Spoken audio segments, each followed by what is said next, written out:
10년 동안 유럽은 한국을 철저히 무시했습니다. 아시아 무기엔 관심 없다는 말만 반복했죠. 그런데 상황이 뒤집혔습니다. 폴란드 국방장관의 한마디가 유럽을 충격에 빠뜨렸습니다. 한국은 폴란드의 형님이다. 5조 6천억 원, 천무 3차 계약. 2022년 55조 원에 이은 연속 대박이었습니다. 독일은 3년을 기다리라 했고 프랑스는 5년이 필요하다고 했습니다. 하지만 한국은 달랐습니다. 6개월 만에 실제 무기를 가져왔습니다. 더 충격적인 건 따로 있습니다. 지금 유럽 한복판에 한국 방산 공장이 들어섰기 때문인데요. 20년간 한국을 깔보던 유럽은 이제 한국 없이 안보를 논할 수 없는 처지가 됐습니다. 도대체 왜 유럽은 한국 앞에서 무릎을 꿇었을까요? 지금 그 비밀을 파헤쳐 보겠습니다. 아니다. 그 전에 1초 만에 누를 수 있는 좋아요 버튼을 눌러 대한민국을 응원해주세요. 또 어디서 듣고 계신지 댓글로 알려주세요. 네. 그러면 우리 대한민국 국민은 모두 하나로 연결됩니다.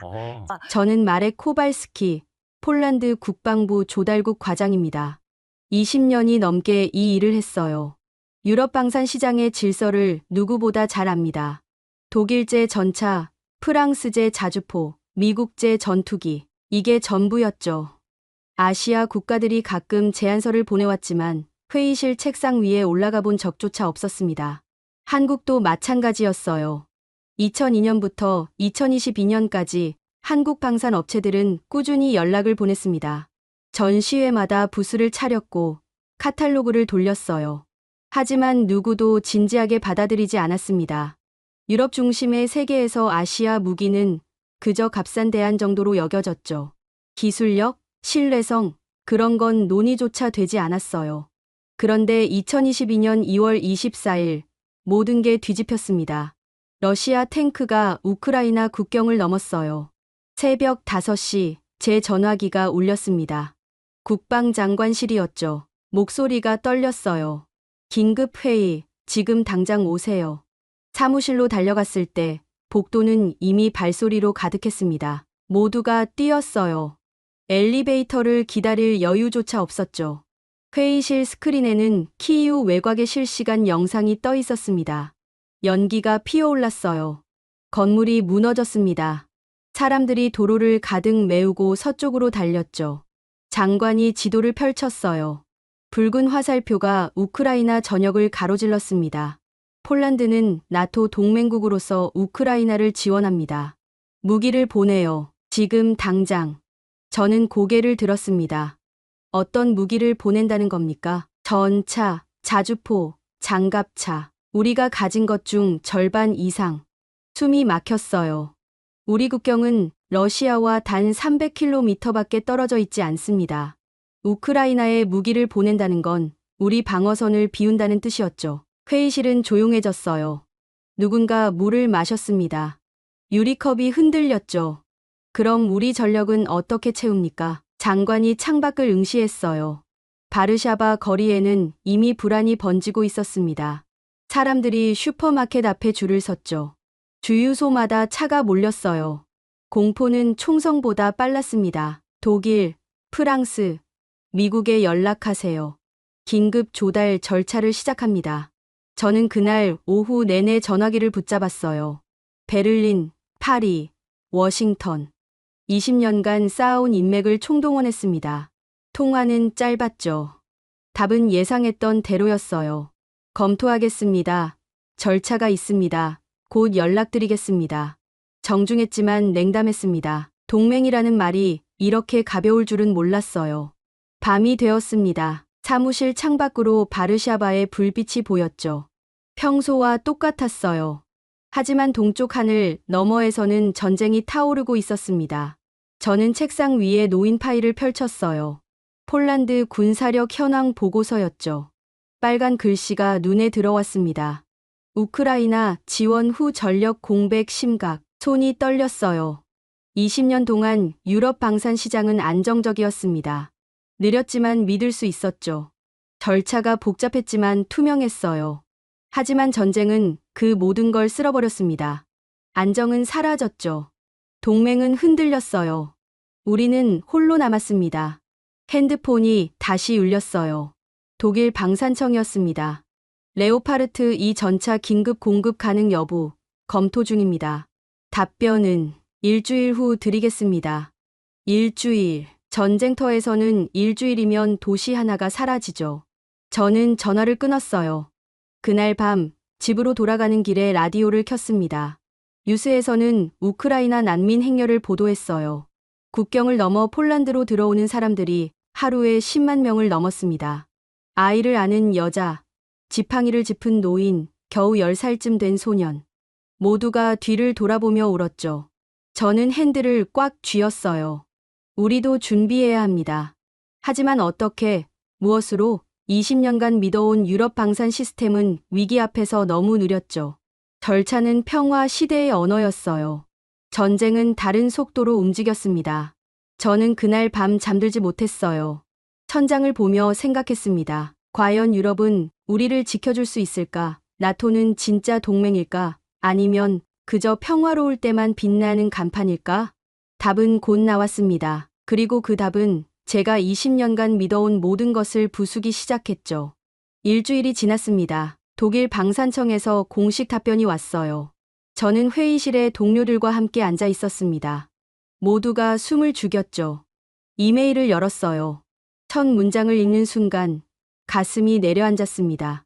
레오파르트 2 전차 긴급 공급권 최소 납기 3년에서 4년. 3년. 전쟁이 터진 지 겨우 일주일밖에 안 됐는데 3년을 기다리라는 겁니다. 회의실이 조용해졌어요. 누군가 한숨을 쉬었죠. 국방차관이 책상을 쳤어요. 이게 동맹국이 할 소리입니까? 저는 이메일을 끝까지 읽었습니다. 현재 독일군 전력 증강 계획이 우선순위이며 수출 물량은 그 이후 배정 가능. 우리가 우크라이나에 무기를 보낸 지 사흘 만에 독일은 자국 우선을 선언했어요.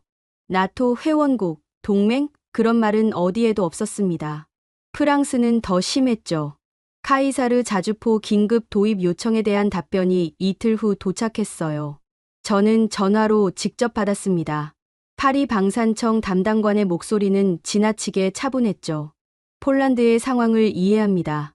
하지만 현재 프랑스 육군 재편 프로젝트가 진행 중이고요. 최소 납기는 5년입니다. 5년이요? 네. 최소 5년입니다. 생산 라인 확장에 2년, 부품 조달에 1년, 테스트와 인도에 2년. 이게 최선이에요. 저는 말문이 막혔습니다. 5년이면 전쟁이 끝나고도 남죠. 아니, 어쩌면 우리나라가 사라질 수도 있어요. 긴급 상황인데 단축할 방법은 없습니까? 죄송합니다. 저희도 우크라이나에 무기를 지원하고 있어서요. 여력이 없습니다. 전화를 끊었어요. 손이 떨렸습니다. 프랑스도 우크라이나를 돕고 있다고 했죠. 맞아요. 돕고 있어요. 하지만 그들은 자기 나라 무기고가 텅 비지 않았습니다. 우리는 달랐어요. 우리는 절반 이상을 보냈죠. 그리고 이제 우리를 채워줄 나라는 없었습니다. 미국은 아예 답이 없었어요. 에이브람스 전차 도입 문의는 국방부 창구에서 3주째 계류 중이었습니다. 검토 중, 우선순위 조정 중, 추후 연락 예정. 같은 말만 반복됐죠. 저는 워싱턴에 있는 지인에게 연락했어요. 그는 낮은 목소리로 말했습니다. 솔직히 말할게요. 마렉. 지금 미국은 대만 문제로 정신이 없어요. 유럽은 순위가 밀렸어요. 나토 회원국인데도요. 나토는 방어 동맹이지 무기 공급 보증서가 아니에요. 저는 그 말을 듣고 전화를 끊었습니다. 사무실 창밖으로 바르샤바 거리가 보였죠. 사람들은 평범하게 걸었어요. 카페에 앉아 커피를 마셨습니다. 아무도 몰랐어요. 우리가 얼마나 위태로운지. 그날 저녁 긴급 안보 회의가 열렸습니다. 대통령, 총리, 국방장관, 외교장관이 모두 모였어요. 저는 조달국 과장 신분으로 자료를 발표해야 했죠. 프로젝터에 표가 떴어요. 독일 3년, 프랑스 5년, 미국 답변 없음. 회의실은 무거웠습니다. 대통령이 물었어요. 다른 선택지는 없습니까? 외교장관이 고개를 저었습니다. 유럽에서 단기간에 대량 공급 가능한 나라는 없어요. 영국도 자국 재무장 중이고 이탈리아는 생산 능력 자체가 부족합니다. 그럼 우리는 어떻게 합니까? 아무도 대답하지 못했어요. 저는 그때 깨달았습니다. 20년 동안 우리가 의지했던 유럽 방산 시스템은 사실 평화의 산물이었다는 것을요. 전쟁이 먼 나라 이야기였을 때는 괜찮았죠. 천천히 협상하고 몇 년 걸려 계약하고 여유롭게 인도받으면 됐어요. 하지만 전쟁은 우리 국경 300km 앞까지 왔습니다. 그리고 유럽은 우리를 지켜주지 않았어요. 동맹이라는 말은 서류 위에만 존재했죠. 실제로는 모두가 자기 나라 먼저였습니다. 저는 이해했어요. 그들도 불안했을 겁니다. 그들도 준비해야 했을 거예요. 하지만 그게 우리에게 무슨 위안이 됩니까? 회의가 끝나고 복도로 나왔을 때 국방장관이 제 어깨를 잡았어요. 코발스키 과장, 정말 방법이 없습니까? 1년 안에 무기를 구할 수 있는 나라가 정말 없어요? 저는 고개를 숙였습니다. 유럽에는 없습니다. 유럽이 아니면요? 그 질문에 저는 멈칫했어요. 유럽이 아니라면 미국도 안 됩니다. 러시아는 적국이죠. 중국은 신뢰할 수 없어요. 그럼 어디? 저는 머릿속으로 지난 20년간 받았던 제안서들을 떠올렸습니다. 터키, 이스라엘, 인도, 그리고 한국. 한국. 그 이름이 떠오르는 순간 가슴이 두근거렸어요. 아니, 말도 안 됩니다. 한국은 20년 동안 한 번도 제대로 검토된 적이 없었죠. 유럽 중심 시장에서 아시아 무기는 언제나 1위였어요. 하지만 지금 유럽은 우리를 3년 뒤로 미뤘습니다. 저는 그날 밤 집으로 돌아가 서재 문을 열었어요. 오래된 상자가 선반 위에 있었습니다. 할아버지의 유품이었죠. 저는 그 상자를 10년 전 장례식 이후로 한 번도 열어본 적이 없었어요. 먼지를 털어냈습니다. 뚜껑을 열었죠. 낡은 일기장이 나왔어요. 표지에는 흐릿한 글씨로 1953년 부산이라고 적혀 있었습니다. 할아버지는 한국전쟁에 참전했죠. 폴란드 의무병으로요. 저는 페이지를 넘겼어요. 누렇게 바랜 종이에서 잉크 냄새가 났습니다. 그리고 그 안에서 저는 답을 찾았습니다. 일기장 첫 페이지를 펼쳤어요. 할아버지의 필체는 떨렸습니다. 글씨가 삐뚤빼뚤했죠. 아마 야전에서 무릎에 공책을 올려놓고 썼을 거예요. 첫 문장이 눈에 들어왔습니다. 1953년 7월 12일 부산 야전병원. 오늘 나는 처음으로 죽음보다 강한 것을 봤다. 저는 숨을 멈췄어요. 페이지를 넘겼습니다. 할아버지는 23이었죠. 폴란드 적십자 소속 의무병으로 한국전에 파견됐어요. 부산 임시 야전병원에서 일했습니다. 전쟁터에서 실려온 중상병들을 치료했죠. 총상 환자가 들것에 실려왔다. 배에 구멍이 뚫렸고 피가 멈추지 않았다. 미군 군의관이 고개를 저었다. 살릴 수 없다고 했다. 하지만 한국인 간호사 한 명이 포기하지 않았다. 그녀는 내 손을 잡고 말했다.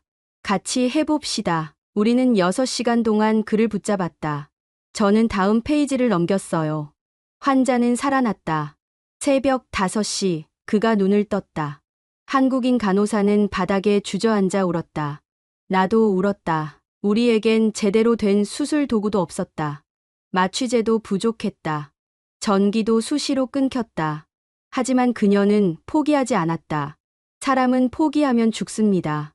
끝까지 붙잡아야 합니다. 그게 그녀가 내게 한 말이었다. 가슴이 뜨거워졌습니다. 저는 몇 장을 더 넘겼어요. 할아버지의 글은 계속됐죠. 부산 야전병원의 기록이었습니다. 약이 떨어진 날, 붕대가 부족해서 찢어진 천으로 상처를 감았던 날, 발전기가 고장나서 촛불로 수술을 했던 날. 하지만 그 속에서 한국인 의료진은 단 한 명도 포기하지 않았다고 적혀 있었어요. 1953년 8월 4일. 오늘 나는 깨달았다. 한국은 가난한 나라다. 전쟁으로 모든 게 부서졌다. 하지만 이 사람들은 사람을 포기하지 않는다. 무기도 약도 부족하지만 생명을 끝까지 지키려 한다. 나는 이 정신을 잊지 않을 것이다. 저는 일기장을 덮었습니다. 손이 떨렸어요. 70년 전 할아버지가 본 한국이었죠. 전쟁 속에서도 사람을 살리던 나라. 아무것도 없었지만 포기하지 않던 사람들. 그리고 그 기억이 지금 제 앞에 놓였습니다. 저는 컴퓨터를 켰어요. 검색창에 한국 방산을 쳤습니다. 20년 전에도 봤던 자료들이었죠. K2 전차, K9 자주포, 천무 다연장 로켓. 당시에는 그냥 스쳐 지나갔어요. 유럽 무기에 비하면 덜 알려졌고 검증도 부족해 보였습니다. 하지만 지금은 달랐어요. 저는 최근 기사를 찾았습니다. 한국이 2021년 아랍에미리트에 천무를 수출했죠. 계약부터 인도까지 10개월. 터키에 K9 자주포를 팔았어요. 계약 후 8개월 만에 도착. 저는 화면을 응시했습니다. 10개월, 8개월. 독일은 3년이라고 했어요. 프랑스는 5년이라고 했죠. 하지만 한국은 1년도 안 걸렸습니다. 저는 더 깊이 파고들었어요. 한국 방산 수출 통계, 납기 준수율, 기술 사양 비교 자료. 밤이 깊어졌지만 저는 멈추지 않았습니다. 새벽 3시가 됐어요. 저는 의자에 기댄 채 천장을 봤습니다. 머릿속이 복잡했죠. 20년 동안 유럽 중심으로만 생각했어요. 독일제가 최고고 프랑스제가 안전하고 미국제가 검증됐다고 믿었습니다. 아시아 무기는 한 번도 진지하게 고려하지 않았죠. 하지만 지금 유럽은 우리를 3년 뒤로 밀어냈어요. 저는 다시 할아버지의 일기장을 폈습니다. 마지막 페이지에 적힌 문장을 읽었죠. 1953년 9월 15일 부산을 떠난다. 한국인 간호사가 내게 작별 인사를 했다. 전쟁이 끝나도 우리는 계속 사람을 살릴 겁니다. 그게 우리가 할 수 있는 일이니까요. 나는 그녀의 손을 잡았다. 당신들은 반드시 일어설 겁니다. 이렇게 포기하지 않는 나라는 무너지지 않습니다. 저는 일기장을 덮고 책상 위에 올려놓았어요. 할아버지 말이 맞았습니다. 한국은 일어섰죠. 70년 만에 폐허에서 세계 10위권 경제 대국이 됐어요. 그리고 그들이 만든 무기는 이제 중동과 아시아로 팔려나갔습니다. 빠르고 정확하고 약속을 지켰죠. 왜 우리는 그들을 한 번도 제대로 보지 않았을까요? 다음 날 아침 저는 국방장관실로 향했습니다. 비서가 놀란 표정으로 물었죠. 예약이 없으신데요? 저는 고개를 저었어요. 긴급 보고입니다. 지금 당장 뵈어야 합니다. 장관실 문이 열렸어요. 국방장관이 서류를 보고 있었습니다. 저는 책상 앞에 섰죠. 장관님, 제안이 있습니다. 그가 고개를 들었어요. 말해보세요. 한국에 연락해야 합니다. 장관의 눈썹이 올라갔죠. 한국이요? 아시아 국가 말입니까? 네. 한국은 지난 5년간 방산 수출에서 평균 납기 10개월을 기록했어요. 독일과 프랑스는 우리에게 3년에서 5년을 제시했습니다. 우리에게 시간이 없어요. 장관은 잠시 침묵했습니다. 코발스키 과장, 한국 무기를 유럽에서 쓴 사례가 있습니까? 아직 없어요. 하지만 중동과 아시아에서는 검증됐습니다. 그리고 저는 가방에서 할아버지의 일기장을 꺼냈죠. 이걸 보셨으면 합니다. 장관이 일기장을 받아들었어요. 페이지를 넘겼습니다. 한참 동안 읽었죠. 표정이 변했어요. 그는 일기장을 덮고 저를 봤습니다. 당신 할아버지가 한국전에 참전하셨군요. 네, 부산 야전병원에서 일하셨어요. 그분은 한국을 포기하지 않는 나라라고 기록했습니다. 장관이 창밖을 봤죠. 바르샤바 하늘은 흐렸어요. 그는 긴 한숨을 쉬었습니다. 유럽은 우리를 3년 뒤로 밀었습니다. 동맹이라는 말이 무색하군요. 그래서 제안합니다. 한국에 연락해 봅시다. 최소한 가능성이라도 확인해야 해요. 장관이 고개를 끄덕였어요. 좋습니다. 한국방위사업청에 공식 접촉을 시작하세요. 하지만 코발스키 과장, 이건 도박입니다. 유럽 동맹국들이 알면 반발할 거예요. 압니다. 하지만 지금 우리에게 선택지가 없어요. 저는 그날 오후 한국 대사관에 전화를 걸었습니다. 수화기 너머로 차분한 목소리가 들렸죠. 네, 폴란드 국방부시군요. 무엇을 도와드릴까요? 긴급 방산협력건으로 연락드렸습니다. 한국방위사업청과 직접 통화가 가능할까요? 잠시 정적이 흘렀어요. 잠시만 기다려 주십시오. 대기 음악이 흘렀습니다. 저는 심장이 뛰는 걸 느꼈죠. 70년 전 할아버지가 본 그 나라. 포기하지 않던 사람들. 그들이 이제 우리를 도와줄 수 있을까요? 20분 후 전화가 연결됐어요. 안녕하십니까. 대한민국 방위사업청 국제협력부입니다. 저는 숨을 깊이 들이쉬었습니다. 폴란드 국방부 조달국 과장 마렉 코발스키입니다. 긴급 전력 증강건으로 협력을 요청드립니다. 그렇게 모든 것이 시작됐죠. 전화 너머로 침착한 목소리가 이어졌어요. 폴란드의 상황은 저희도 예의주시하고 있습니다. 구체적으로 어떤 전력 증강을 원하십니까? 저는 메모지를 펼쳤습니다. 주력 전차 300대, 자주포 250문, 다연장 로켓 50기. 최대한 빠른 시일 내에 필요합니다. 수량이 상당하네요. 납기는 언제까지 원하십니까? 가능하면 1년 안에. 짧은 침묵이 흘렀죠. 저는 긴장했어요. 독일은 3년이라고 했습니다. 프랑스는 5년이라고 했죠. 한국도 불가능하다고 할까봐 두려웠어요. 하지만 돌아온 답은 예상을 뒤엎었습니다. 1년은 너무 여유가 있는데요. 저는 귀를 의심했어요. 네, K2 전차와 K9 자주포, 천무 다연장 로켓 모두 6개월에서 8개월 안에 공급 가능합니다.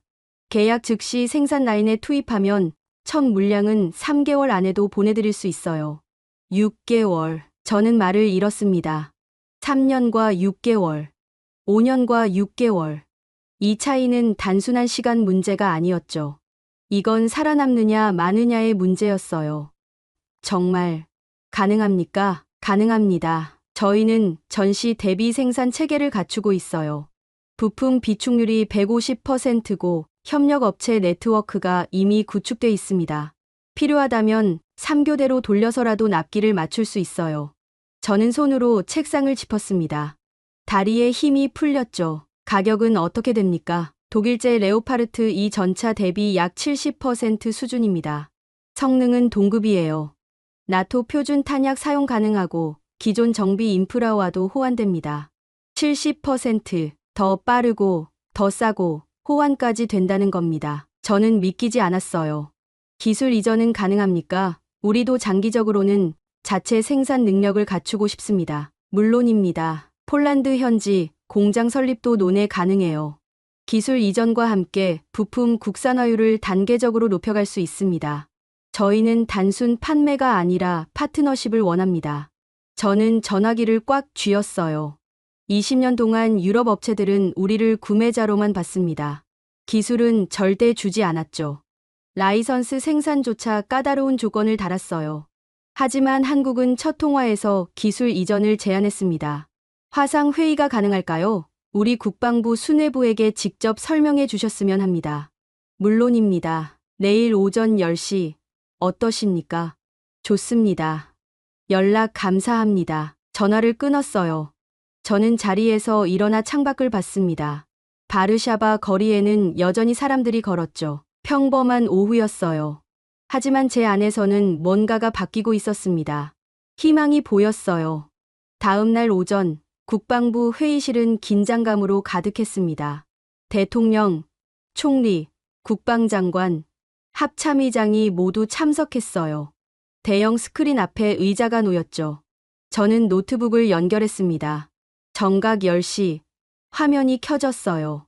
한국방위사업청 국제협력부장이 나타났습니다. 단정한 정장 차림이었죠. 뒤로는 K2 전차 모형과 기술 자료들이 보였어요. 그는 정중하게 인사했습니다. 안녕하십니까. 폴란드 국방부 여러분, 만나 뵙게 되어 영광입니다. 국방장관이 먼저 말했어요. 시간 내주셔서 감사합니다. 단도직입적으로 묻겠습니다. 정말 6개월 안에 가능합니까? 화면 속 부장이 고개를 끄덕였습니다. 가능합니다. 저희는 이미 300대 이상의 K2 전차를 자국군에 배치했고 수출 실적도 있어요. 생산 라인은 지금 이 순간에도 돌아가고 있습니다. 계약 즉시 폴란드양 물량을 투입하면 첫 배치 50대는 3개월 안에 인도 가능해요. 합참의장이 물었습니다. 성능은 검증됐습니까? K2 전차는 독일 레오파르트 2와 동급으로 평가받고 있어요. 주포는 120mm 활강포, 복합장갑, 1500마력 엔진 탑재. 나토 표준 탄약 사용 가능하고 영하 40도에서 영상 50도까지 작동합니다. 총리가 끼어들었어요. 가격이 독일제보다 싸다고 들었습니다. 품질에 문제는 없습니까? 부장이 미소 지었습니다. 저희 가격이 싼 이유는 품질이 낮아서가 아니에요. 생산 효율성이 높고 정부 지원이 있기 때문입니다. 한국은 북쪽과 대치 중이라 전시 대비가 필수예요. 그래서 방산 기업들이 항상 가동 상태를 유지하죠. 유럽처럼 평화 시대에 맞춘 시스템이 아니에요. 회의실이 조용해졌습니다. 그의 말은 우리 상황과 정확히 맞아떨어졌죠. 우리도 이제 평화가 아니었어요. 러시아가 300km 앞에 있었습니다. 우리에게 필요한 건 유럽식 여유가 아니라 한국식 속도였어요. 대통령이 입을 열었습니다. 기술 이전은 어느 수준까지 가능합니까? 폴란드에 조립 공장을 세우고 단계적으로 부품 생산까지 이전할 수 있어요. 목표는 5년 내 국산화율 70%입니다. 폴란드가 자체 방위 산업 기반을 갖추도록 돕겠습니다. 대통령이 고개를 끄덕였어요. 좋습니다. 구체적인 계약 조건을 협상하시죠.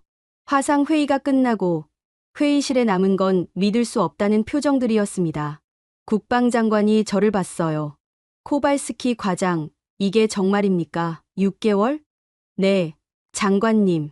한국은 준비돼 있습니다. 합참의장이 한숨을 쉬었죠.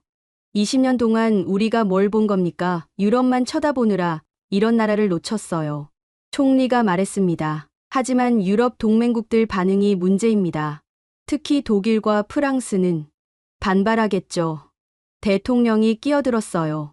하지만 그들은 우리에게 3년을 기다리라고 했어요. 우리에게 3년이 없습니다. 6개월이면 됩니다.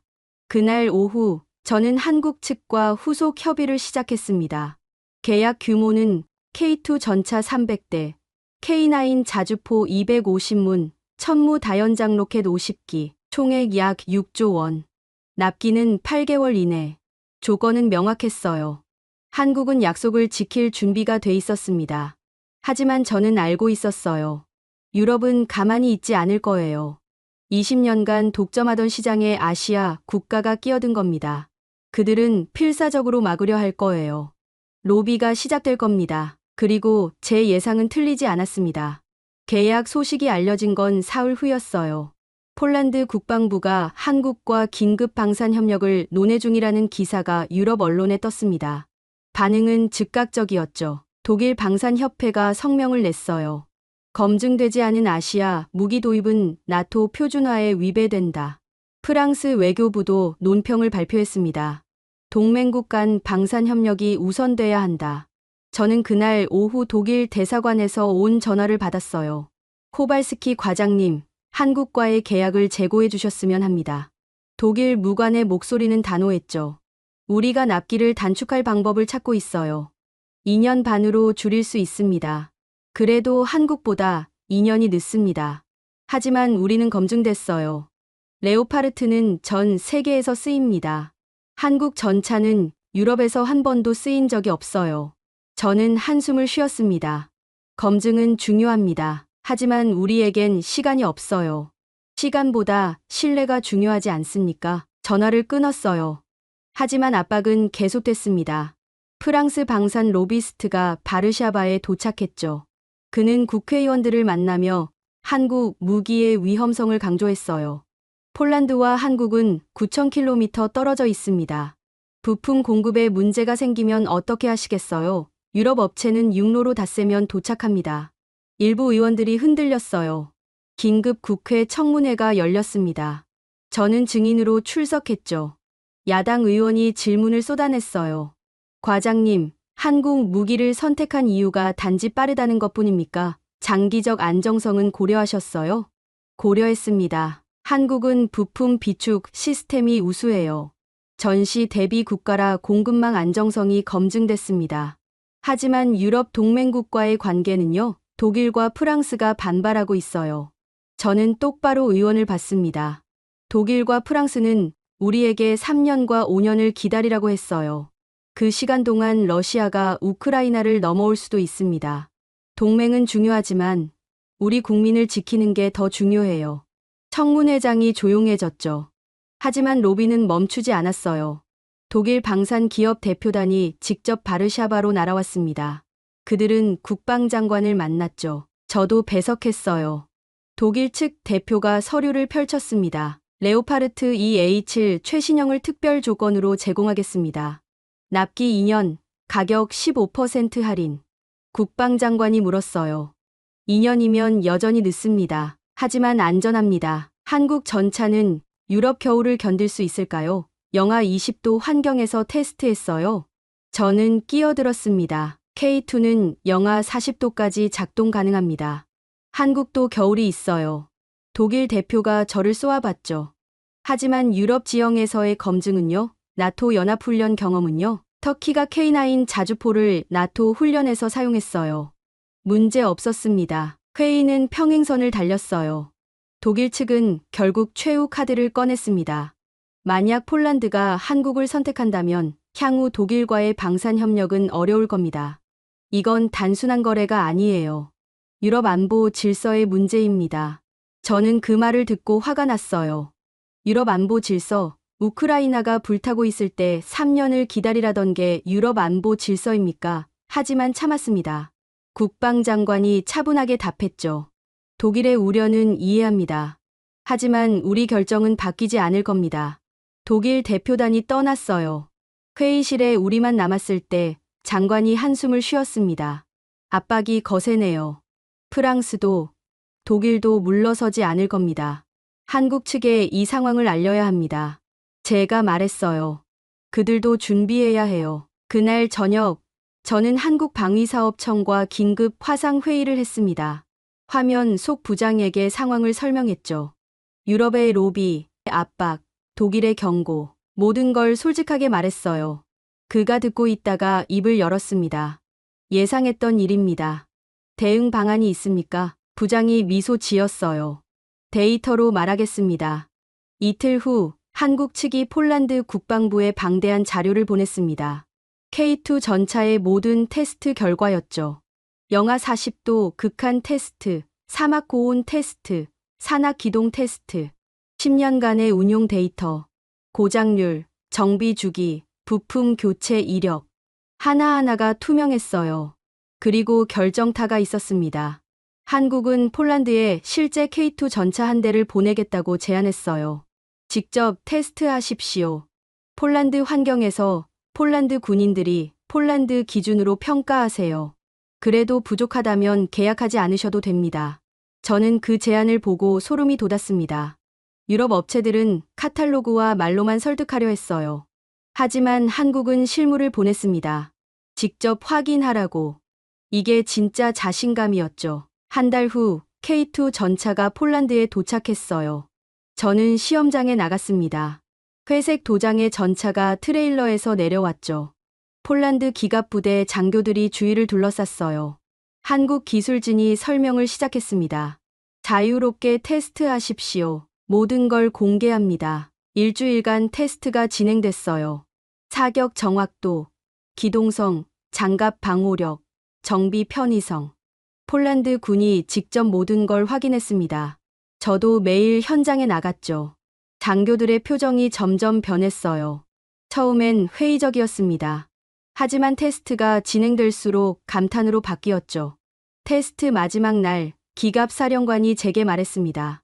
과장님, 이거 진짜네요. 레오파르트랑 비교해도 절대 안 밀려요. 어떤 면에선 더 나아요. 정말입니까? 디지털 시스템이 더 최신이에요. 정비도 더 쉽고 이 가격에 이 성능이면 솔직히 놀랍습니다. 저는 그날 밤 보고서를 작성했어요. K2 전차 실물 테스트 결과, 전 항목 합격, 나토 기준 충족, 즉시 도입 권고, 보고서를 국방장관에게 올렸습니다. 장관이 읽고 고개를 끄덕였죠. 좋아요. 한국과 정식 계약을 체결합시다. 유럽의 반대에도 불구하고 우리는 선택했습니다. 그리고 이제 한국이 약속을 지킬 차례였어요. 계약서에 사인한 날을 잊을 수 없어요. 2022년 5월 15일 바르샤바 국방부 대회의실에서 한국과 폴란드 양측 대표가 마주 앉았습니다. 카메라가 번쩍였죠. 역사적인 순간이었어요. K2 전차 300대, K9 자주포 250문, 천무 다연장 로켓 50기, 총 6조 원 규모. 한국 방위사업청장이 악수를 청했습니다. 폴란드의 선택을 존중합니다. 반드시 약속을 지키겠습니다. 국방장관이 그의 손을 잡았어요. 믿습니다. 하지만 회의실 밖에서는 여전히 의심이 남아 있었죠. 유럽 언론은 냉소적이었어요. 폴란드의 도박, 검증되지 않은 선택, 나토 표준화의 균열. 제목들이 쏟아졌습니다. 독일 방산 전문가가 인터뷰에서 말했어요. 6개월? 불가능합니다. 그 수량을 그 기간에 만들 수 없어요. 한국이 약속을 못 지키면 폴란드는 공백 상태로 남을 겁니다. 저는 그 기사를 읽으며 불안했어요. 정말 가능할까? 한국이 정말 6개월 만에 300대를 보낼 수 있을까? 만약 못 지키면 제 책임입니다. 저는 이 계약을 밀어붙인 사람이었죠. 하지만 한국은 조용히 움직이고 있었어요. 계약 일주일 후 한국 현대로템 공장에서 영상이 도착했습니다. 생산 라인 실시간 중계였죠. 거대한 공장 안에서 K2 전차가 조립되고 있었어요. 용접 불꽃이 튀었습니다. 로봇팔이 장갑판을 들어 올렸죠. 작업자들이 쉬지 않고 움직였어요. 자막이 떴습니다. 폴란드향 첫 번째 배치 생산 중. 저는 그 영상을 국방부 전체에 공유했어요. 사람들의 표정이 달라졌습니다. 이건 말만이 아니었죠. 실제로 만들어지고 있었어요. 한 달이 지났습니다. 한국 측에서 진행 보고가 왔어요. 첫 배치 50대 완성. 해상 운송 준비 중. 사진이 첨부됐습니다. 회색 도장에 K2 전차들이 줄지어 서 있었죠. 포탑에 태극기 스티커가 붙어 있었어요. 2개월째 선적 소식이 들려왔습니다. 부산항에서 대형 화물선에 전차가 실렸어요. 한국 언론도 보도했죠. 폴란드 지원 K2 전차 출항. 저는 그 뉴스를 보며 가슴이 뛰었습니다. 정말 오고 있었어요. 3개월째 화물선이 지중해를 통과했습니다. 한국 측이 실시간 위치를 공유했어요. 저는 매일 지도를 확인했죠. 수에즈 운하, 지중해, 대서양. 배는 쉬지 않고 움직였어요. 그리고 계약 후 4개월째 되는 날. 화물선이 폴란드 그디니아 항구에 도착했습니다. 저는 그날 새벽 5시에 항구로 향했어요. 국방장관, 합참의장, 기갑사령관 모두 나왔습니다. 언론도 몰려들었죠. 하늘은 아직 어두웠어요. 하지만 항구 조명 아래 거대한 화물선이 보였습니다.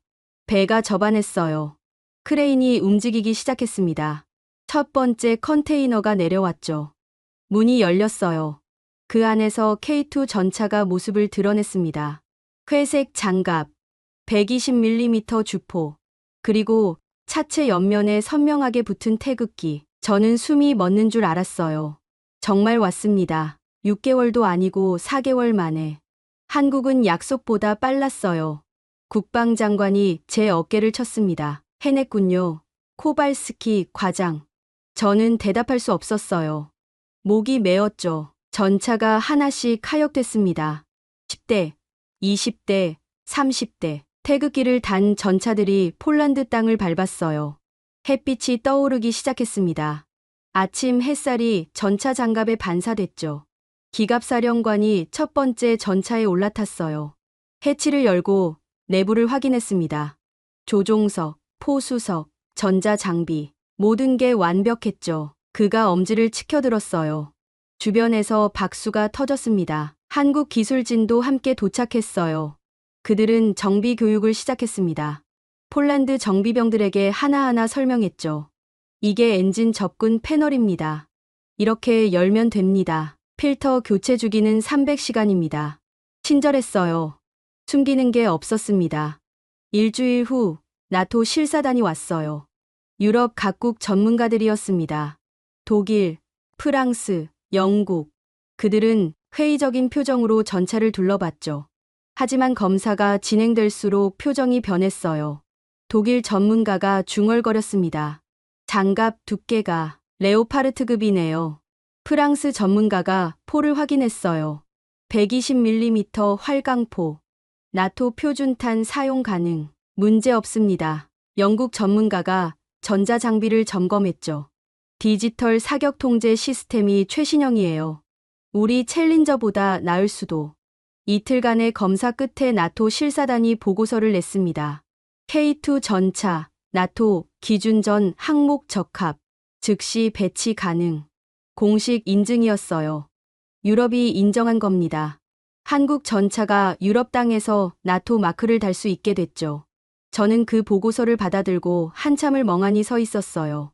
20년 동안 무시당했습니다. 아시아 무기라고, 검증 안 됐다고, 믿을 수 없다고. 하지만 한국은 말로 증명하지 않았어요. 실물로 증명했습니다. 약속한 시간보다 빨리 보냈고, 약속한 성능보다 좋았어요. 그날 저녁, 환영 행사가 열렸습니다. 폴란드 국방부와 한국 방위사업청이 함께한 자리였죠. 샴페인이 돌았어요. 국방장관이 건배사를 했습니다. 70년 전, 폴란드는 한국전에 의료진을 보냈습니다. 오늘, 한국은 우리에게 방패를 보냈어요. 이건 단순한 거래가 아닙니다. 우정입니다. 한국 방위사업청장이 답했어요. 폴란드가 우리를 믿어준 것에 감사합니다. 유럽이 의심할 때 폴란드는 손을 내밀었어요. 우리는 그 믿음을 저버리지 않겠습니다. 저는 잔을 들며 생각했어요. 할아버지가 봤던 한국, 포기하지 않던 사람들, 그들은 정말 일어섰습니다. 그리고 이제 우리를 지켜주고 있어요. 하지만 저는 몰랐습니다. 한국이 보낸 건 무기만이 아니라는 걸. K2 전차 도착 후 3개월이 지났어요. 폴란드군은 새 무기에 적응하기 위해 강도 높은 훈련을 시작했습니다. 동부, 국경 인근 훈련장에서 실전 모의 훈련이 진행됐죠. K2 전차, K9 자주포가 총동원됐어요. 한국 기술진도 함께했습니다. 저는 참관차 훈련장을 방문했어요. 2022년 11월 5일, 날씨가 쌀쌀했습니다. 영하 10도 가까이 내려갔죠. 전차들이 눈 덮인 벌판을 가로질렀어요. 포성이 울렸습니다. 훈련은 순조로웠죠. 오후 3시쯤이었어요. 갑자기 무전기에서 다급한 목소리가 터져나왔습니다. 의무병 필요해요. 3번 훈련장, 급해요. 저는 심장이 철렁했어요. 사고였습니다. 차를 몰고 현장으로 달려갔죠. 훈련장 한쪽에 사람들이 모여 있었어요. K9 자주포 옆이었습니다. 포탄 장전 훈련 중 사고가 났다고 했어요. 병사 한 명이 땅에 누워 있었어요. 얼굴이 새하였습니다. 다리에서 피가 흘렀죠. 무거운 포탄이 떨어지면서 다리를 짓눌렀다고 했어요. 의무병이 지혈을 시도했지만 피가 멈추지 않았습니다. 군의관이 헬기를 불렀어요. 바르샤바 군병원까지 40분 걸려요. 40분. 골든타임은 1시간입니다. 하지만 출혈이 심했어요. 40분이면. 저는 차마 생각할 수 없었죠. 그때 한국 기술진 중 한 명이 달려왔어요. 30대 중반쯤 돼 보이는 남자였습니다. 이름표에 박민수라고 적혀 있었죠. 그가 부상병을 보더니 무릎을 꿇었어요. 군의관에게 물었습니다. 응급처치 키트 있습니까? 있지만 당신은 누구시죠? 한국에서 온 기술진입니다. 하지만 저는 예비군 의무병 출신이에요. 도와도 될까요? 군의관이 잠시 망설였습니다. 하지만 상황이 급박했죠. 좋아요. 해보세요. 박민수 씨가 키트를 열었어요. 그의 손이 빨랐습니다. 지혈대를 꺼내 다리 위쪽에 감았죠. 압박 시작합니다. 시간 재주세요. 정확했어요. 망설임이 없었습니다. 그가 부상 부위를 확인하며 말했어요. 골절 의심, 뇌출혈 가능성 있어요. 수액 필요합니다. 폴란드 군의관이 놀란 표정으로 수액을 건넸어요. 박민수 씨가 정맥을 찾아 바늘을 꽂았습니다. 한 번에 성공했죠. 맥박 약해지고 있어요. 쇼크 올 수 있습니다. 담요 주세요. 누군가 담요를 가져왔어요. 그가 부상병을 감쌌습니다. 괜찮아요. 버텨요. 헬기 곧 와요. 부상병이 희미하게 고개를 끄덕였어요. 박민수 씨는 계속 맥박을 확인했습니다. 호흡을 체크했죠. 20분이 지났어요. 하늘에서 헬기 소리가 들렸습니다. 군 의료 헬기가 착륙했어요. 의료진이 뛰어내렸습니다. 박민수 씨가 상황을 브리핑했어요. 환자 20대 남성, 하지 압박 손상, 지혈대 삽입 23분 경과, 수액 500cc 투여 완료. 맥박 분당 80, 호흡 안정. 완벽한 인계였습니다. 헬기 의료진이 고개를 끄덕였어요. 잘하셨습니다. 덕분에 살렸어요. 헬기가 부상병을 싣고 떠났습니다. 저는 그제야 숨을 쉴 수 있었죠. 주변 사람들도 안도의 한숨을 쉬었어요. 군의관이 박민수 씨에게 다가갔습니다. 당신, 의사 아니에요? 아니요. 기계 기술자예요. 하지만 한국에선 모든 남자가 군대 가요. 저는 의무병으로 복무했습니다. 의무병이 저렇게 할 수 있어요? 박민수 씨가 미소 지었어요. 한국군 의무병은 전시 상황 대비 훈련을 받아요. 골든타임 안에 살리는 게 임무니까요. 저는 그 말을 듣고 할아버지 일기장이 떠올랐어요. 70년 전 부산 야전병원. 사람을 포기하지 않던 한국인 간호사. 그 정신이 지금도 살아있었습니다. 무기 기술자로 온 사람이 훈련장에서 생명을 살렸어요. 그날 저녁, 저는 박민수 씨를 찾아갔습니다. 숙소에서 장비 점검을 하고 있었죠. 오늘 고맙습니다. 덕분에 우리 병사가 살았어요. 당연한 일 했을 뿐이에요. 당연한 일이라뇨. 당신은 기술자잖아요. 박민수 씨가 공구를 내려놓았어요. 코발스키 과장님, 한국에서는 기술도 중요하지만 사람이 더 중요해요. 저는 전차 만드는 법도 배웠지만 사람 살리는 법도 배웠습니다. 둘 다 필요하니까요. 저는 의자에 앉았습니다. 당신네 나라는 어떻게 그런 걸 가르쳐요? 전쟁이 끝나지 않아서요.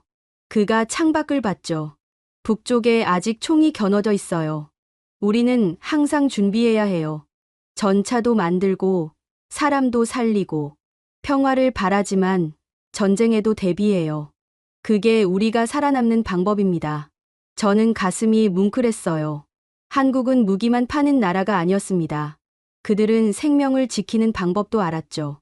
전차와 의료, 무기와 구호, 둘 다 할 수 있었어요. 일주일 후 부상병이 퇴원했습니다. 다리는 회복 중이었지만 생명에는 지장이 없었어요. 그가 박민수 씨를 찾아왔죠. 훈련장에서 만났습니다. 부상병이 목발을 짚고 다가왔어요. 감사합니다. 살려주셔서. 박민수 씨가 손을 내밀었어요. 잘 됐네요. 다리 조심하세요. 당신이 아니었으면 죽었을 거예요. 아니에요. 당신이 포기하지 않았으니까 살았어요. 두 사람이 악수했습니다. 저는 그 장면을 보며 할아버지가 적었던 문장을 떠올렸어요. 한국은 사람을 포기하지 않는다. 맞았습니다. 70년 전에도, 지금도, 전쟁터에서도, 훈련장에서도. 그날 밤 저는 국방장관에게 보고했어요. 장관님, 한국은 우리에게 무기만 판 게 아닙니다. 그들은 생명을 살리는 법도 함께 보냈어요. 오늘 우리 병사를 살린 건 한국 사람이었습니다. 장관이 고개를 끄덕였죠. 그래요. 우리는 제대로 된 파트너를 만났어요. 저는 창밖을 봤습니다. 훈련장에 불이 켜져 있었어요. K2 전차들이 줄지어 서 있었죠. 태극기가 바람에 펄럭였습니다. 한국은 우리에게 방패를 주었어요. 하지만 그것만이 아니었습니다.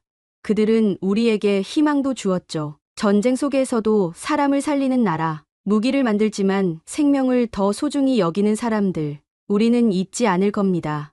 그날 우리는 알았어요. 한국은 전쟁 속에서도 사람을 살리는 나라라는 것을. K2 전차가 전력화된 지 6개월이 지났습니다. 2023년 5월, 폴란드 동부 국경에서 대규모 훈련이 열렸어요.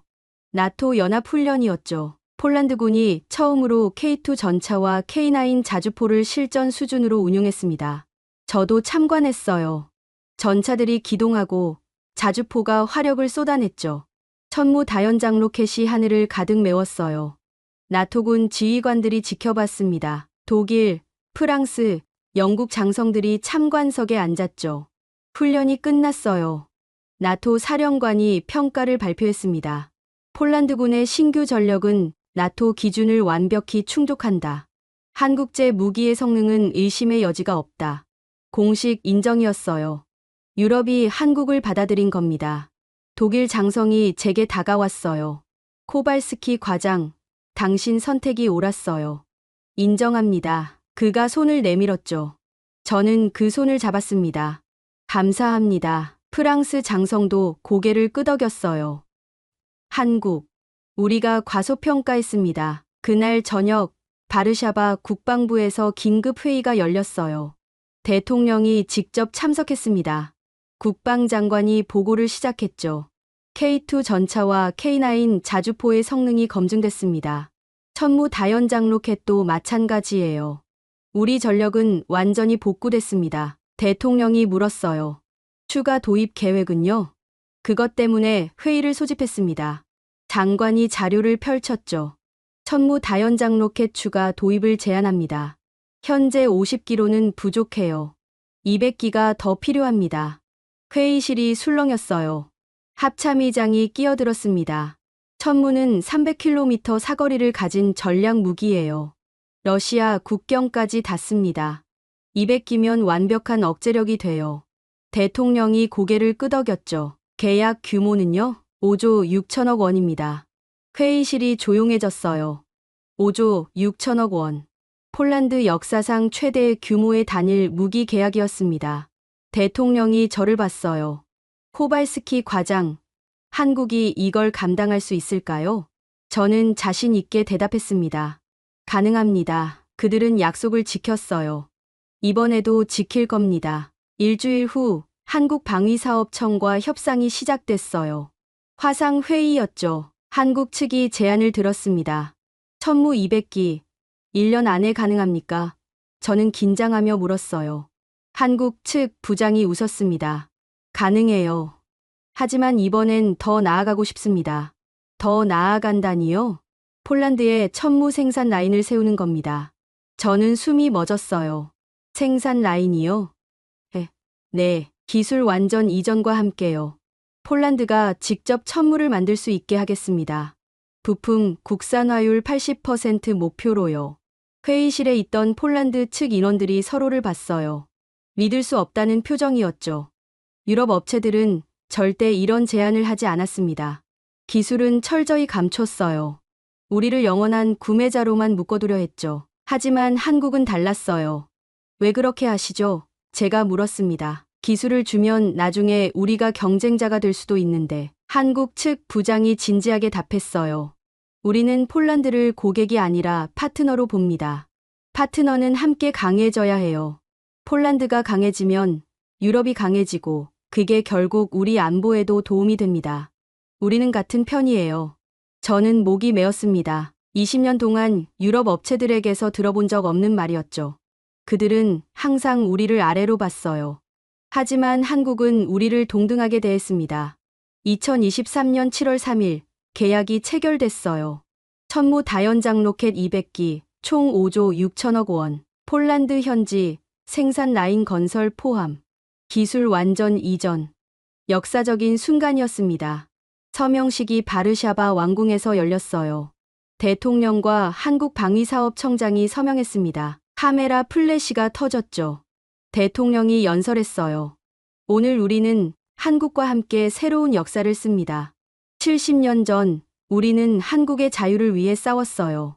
오늘 한국은 우리의 안보를 지켜주고 있습니다.